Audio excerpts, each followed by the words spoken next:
அஸ்ஸலாமு அலைக்கும் வரஹ்மத்துல்லாஹி வபரகாத்துஹு. கண்ணியம் நிறைந்த சகோதர சகோதரிகளே, ஒரு அற்புதமான ஆளுமை மிக்க அதிகாரமிக்க ஒரு படிப்பு குறித்து இந்த வீடியோவில் உங்களுக்கு கவனப்படுத்துகிறேன். யாரெல்லாம் சமூக அரசியல் விவகாரங்களில், தட் இஸ் சோஷியோ பொலிட்டிக்கல் இஷ்யூஸில் ஆர்வத்தோடு இருக்கின்றீர்களோ அந்த மாணவர்களுக்கு இந்த படிப்பு ஒரு அற்புதமான படிப்பு.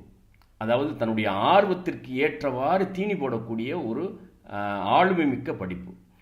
MA defence and strategic studies அப்படிங்கிற அந்த படிப்பு சில இடங்களில் எம்எஸ்சின்னு இருக்கும், சில யூனிவர்சிட்டியில் எம்ஏன்னு இருக்கும், சில யூனிவர்சிட்டியில் எம்எஸ்சின்னு இருக்கும். 5 ஆண்டுகள் இன்டகிரேட்டட் கோர்ஸ். அது பல்வேறு விஷயங்களை பல்வேறு துறை சார்ந்த அதிகாரமிக்க துறை சார்ந்த அந்த படிப்புகளை உள்ளடக்கியதாக இருக்குது.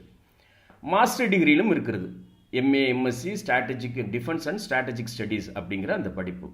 அதாவது இராணுவம் சம்பந்தமாக, பிறகு அந்த இராணுவ வியூகங்கள் சம்பந்தமாக ஒருங்கிணைக்கப்பட்ட படிப்பு. இப்போ இந்த படிப்பு என்னென்னவெல்லாம் உங்களுக்கு சொல்லிக் கொடுக்கும், இது எங்கெல்லாம் உங்களை கொண்டுட்டு போகும் அப்படின்னு பார்த்தீங்கன்னா, இந்த உலகத்தினுடைய போக்கு, உலக நாடுகளினுடைய சமூக அரசியல் முடிவுகள், இராணுவ முடிவுகள், ஆயுத உற்பத்தி, போர்கள், போர் தளவாடங்கள், போர் வியூகங்கள், அதாவது பாதுகாப்பு உளவு, அந்த டிஃபென்ஸ் இன்டெலிஜென்ஸ்னு சொல்கிறாங்க பாருங்கள், இது அரசியல் அறிவியல், political science, international relation, sociology, public administration, இப்படி எல்லாத்தையும் ஒரு நாடு, அந்த நாட்டினுடைய இராணுவம், பாதுகாப்பு தொடர்பான, வெளியுறவு கொள்கை தொடர்பான அத்தனை விஷயங்களையும் உங்களுக்கு கவனப்படுத்தும். அதிகாரத்தை கொண்டுட்டு வருமா வராதா, ஆற்றலை கொண்டுட்டு வருமா வராதா, அப்போ சமூகங்களுக்கு மத்தியிலே அமைதியை ஏற்படுத்துவது, இரு நாடுகளுக்கு மத்தியிலே அமைதியை ஏற்படுத்துவது, உலகத்தில் அமைதியை ஏற்படுத்தணும் அப்படிங்கிறது முஸ்லிம்களுக்கான கடமை. இந்த இஸ்லாமிய மார்க்கத்தினுடைய மிக முக்கியமான சமூக அரசியல் பொறுப்புகள் என்ன அப்படின்னா, அமைதியை ஏற்படுத்துவது, உலகத்தில் அமைதியை ஏற்படுத்துவது. அமைதியை ஏற்படுத்துறதா இருந்தால் நம்ம வெறுமனே பேசிக்கிட்டு இருந்தால் கதைக்காகாதுல. இஸ்லாம் அமைதியான மார்க்கம். இரு நபர்களுக்கு மத்தியிலே, இரு சமூகங்களுக்கு மத்தியிலே, இரு நாடுகளுக்கு மத்தியிலே அமைதியை ஏற்படுத்தணும் அப்படிங்கிறது அது சொல்லிக்கிட்டே இருக்கிறோம். ஆனால் அதை மாடர்ன் வேர்ல்டுக்கு, இன்றைய நவீன காலத்துக்கு ஏற்றவாறு நடைமுறைக்கு கொண்டுட்டு வர்றது யாரால முடியும்? எம்ஏ டிஃபென்ஸ் அண்ட் ஸ்ட்ராட்டஜிக் ஸ்டடீஸில் அதில் பிஹெச்டி பண்ணுறாங்க பாருங்கள். அவங்க மகத்தான ஆளுமைகளாக, ஒரு நாட்டினுடைய சொத்து, ஒரு இராணுவத்தினுடைய சொத்து, இந்த உலகத்தினுடைய சொத்தாக மாறி போவாங்க. அப்போ இன்றைய காலத்தில் வெறுமனே டிஃபென்ஸ் அண்ட் ஸ்ட்ராட்டஜிக் ஸ்டடீஸை மட்டும் படிக்கிறவங்க என்ன பண்ணுவாங்க அப்படின்னு சொன்னால், அவங்க எந்த நாட்டோடு சார்ந்து இருக்கிறாங்களோ அந்த நாட்டில் அமைதியை கொண்டுட்டு வர்றதுக்கு, அந்த நாட்டுக்கு பாதுகாப்பாக இருக்கிறதுக்கு அவங்க ஒரு பெரிய உதவியாக இருப்பாங்க. ஆனால் இஸ்லாத்தையும் படித்து MA defence and strategic studies படிக்கிறாங்க பாருங்க, அதில் பிஹெச்டி பண்ணுறாங்க பாருங்க, அவங்களுக்கு உலகம் முழுவதும் அமைதியை கொண்டுட்டு வரணும் அப்படிங்கிற அந்த தாட் ப்ராசஸ் இருக்கும். அதனால் யாரெல்லாம் சமூக அமைப்புகளில் இருக்கிறீங்க பாருங்க, அரசியல் சார்ந்த அமைப்புகள் அல்லது சமூக பணிகளை மாத்திரம் முன்னெடுக்கக்கூடிய முஸ்லீம் அமைப்புகள் இருக்கு, அந்த அமைப்புகளுடைய பொறுப்பாளர்களாக இருக்கிறீங்க. அது கடை நிலையில் ஊழியர்களாக இருந்தாலும் சரி, தொண்டர்களாக இருந்தாலும் சரி, பொறுப்புகளில் இருக்கக்கூடியவங்களாக இருந்தாலும் சரி, உங்கள் பிள்ளைகளை இந்த படிப்பை படிக்க வச்சு எடுங்க. அதே மாதிரி ஆலிம்கள் உங்கள் பிள்ளைகளை இந்த படிப்பை படிக்க வச்சு எடுங்க. எந்த பிரிவில் படிச்சிருந்தாலும் சரி, யார் வேணாலும் இந்த படிப்பை படிக்கலாம். நீங்கள் எந்த குரூப்பில் வந்திருந்தாலும் சரி படிக்கலாம். ஹிஸ்ட்ரி படித்தவங்க, லா படித்தவங்க, இன்ஜினியரிங் படித்தவங்க, என்ன மெடிசன் படித்தவங்க, எதை படிச்சிருந்தாலும் சரி, அவங்க மாஸ்டர் டிகிரியில் இதை படிக்கலாம், அல்லது +2 முடிச்சுட்டு 5 வருஷம் MA defence and strategic studies படிக்கலாம். அதே மாதிரி 2 கல்வியும் சேர்த்து படித்து வரக்கூடிய இளம் ஆலிம்கள் இருக்கிறீங்க பாருங்க, உங்களுக்கு அற்புதமான வாய்ப்பு, அருமையான படிப்பு.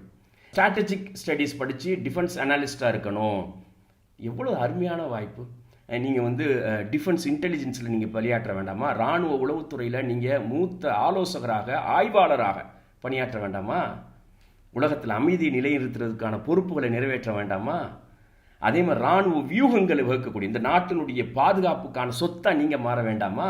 உங்களுக்கு ஏதாவது தடை இருக்குதா? இந்திய நாட்டினுடைய பாதுகாப்புக்கான அசட், சொத்து, நுணுக்கமான அறிவு, அமைதியை ஏற்படுத்துவதற்கு, உள்நாட்டிலும் வெளிநாட்டிலும் இரு நாடுகளுக்கு மத்தியிலான அமைதியை ஏற்படுத்துவதற்கு, அதே மாதிரி புதிய புதிய இராணுவ தளவாடங்களை, அந்த ஆயுதங்களை உற்பத்தி செய்வதற்கு உண்டான ஆலோசனை சொல்ல வேண்டாமா?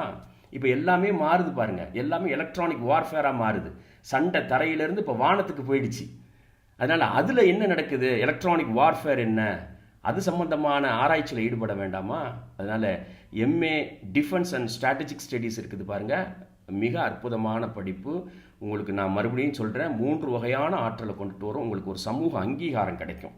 அது வேலை வாய்ப்பை மாத்திரம் மையமாக வச்சு நீங்கள் படிச்சுட்டு போனீங்க, ஒரு டிகிரி முடித்தோன்னே ஒரு வேலைக்கு போகணும் அப்படின்னு போனீங்கன்னா உங்கள் வாழ்க்கையிலேயே எந்த மாற்றம் வராது, சமூகத்திலும் எந்த மாற்றம் வராது. நமக்கான சமூக கடமைகள் இருக்குது பாருங்கள், ஜனநாயக கடமைகள் இருக்குது பாருங்கள், இந்த நாட்டுக்கு நாம் செய்ய வேண்டிய கடமைகள் இருக்குது பாருங்கள், அதையெல்லாம் நம்ம நிறைவேற்றணும். அதனால் அந்த பொறுப்புகளை சுமந்தவர்களாக இருக்கிறோம். அதாவது சமூகத்துக்கு நம்மளுடைய தேவைகளை நிறைவேற்றிக் கொள்வது மாத்திரமல்ல நம்மளுடைய கல்வி. நம்ம கல்வி என்ன செய்யணும் அப்படின்னு சொன்னால், நாம் வாழக்கூடிய இந்த நாட்டுக்கு மிகப்பெரிய பலனை தரக்கூடியதாக இருக்கணும். அப்போ அதுதான் இஸ்லாமிய கல்வி. இஸ்லாமிய கல்வி என்பது என்ன அப்படின்னு சொன்னால், நமக்கான பொறுப்புகளை நிறைவேற்றுவது. எம்ஏ டிஃபென்ஸ் ஸ்ட்ராட்டஜிக், அது தொடர்பான ஏராளமான உட்பிரிவுகள் படிப்பு இருக்குது. இன்டெலிஜென்ஸில் போகலாம், நம்ம சைபர் கிரைம் படிக்கலாம், கிரிமினாலஜி படிக்கலாம், இது எல்லாமே இன்க்ளூடடாக இருக்குது. அதனால் இது எல்லாத்தையும் சேர்த்து படிக்கிறது மெட்ராஸ் யூனிவர்சிட்டியில் இருக்குது. 5 ஆண்டுகள். இந்த வருஷமே நீங்கள் ஜாயின் பண்ணுங்கள். ஹிஸ்ட்ரி முடித்த மாணவர்கள், லா முடித்த மாணவர்கள், அல்லது +2 முடிச்சுட்டு இதில் எல்லாம் ஆர்வமாக இருக்கிறவங்க, இதெல்லாம் அற்புதமான படிப்பு. குறிப்பாக சமூக பணிகளிலே இருக்கக்கூடிய சகோதரர்கள், நம்ம தான் போராட்டம் ஆர்ப்பாட்டம்னு கலந்துக்கிறோம், நம்ம பிள்ளைகளையும் அடுத்து அவங்க வளர்ந்து வந்து அவங்களும் ஆர்ப்பாட்டம் போராட்டத்திலே கலந்துக்கிறாங்க, அதையே தீர்வாக நினைக்கிறாங்கன்னா அதை விட பெரிய குற்றம் வேறு எதுவுமே கிடையாது. அதனால் அதிகாரமிக்க படிப்பு, ஆளுமை தரக்கூடிய படிப்பு, அந்தஸ்தை தரக்கூடிய படிப்பு, பொருளாதார வலிமையை கொண்டு வரக்கூடிய படிப்பு, அடுத்தடுத்த தலைமுறைக்கு முன்மாதிரியாக நிறுத்தக்கூடிய ஒரு அற்புதமான படிப்பு. MA defence and strategic studies, ஆராய்ச்சி கல்வி வரைக்கும் போங்க. உலகம் முழுவதும் வாய்ப்பு இருக்குது. பல்வேறு பாலிசி மேக்கர்ஸ் இருக்காங்க. திங்க் டேங்க் இன்ஸ்டியூட்டில், இராணுவம் தொடர்பான வியூகங்கள் வகுக்கக்கூடிய இன்ஸ்டியூட்டில் இந்த மாதிரி ஆராய்ச்சியாளர்களுக்காகத்தான் காத்துக்கிட்டு இருக்கிறாங்க. அஸ்ஸலாமு அலைக்கும் வரஹ்மத்துல்லாஹி வபரகாத்துஹு.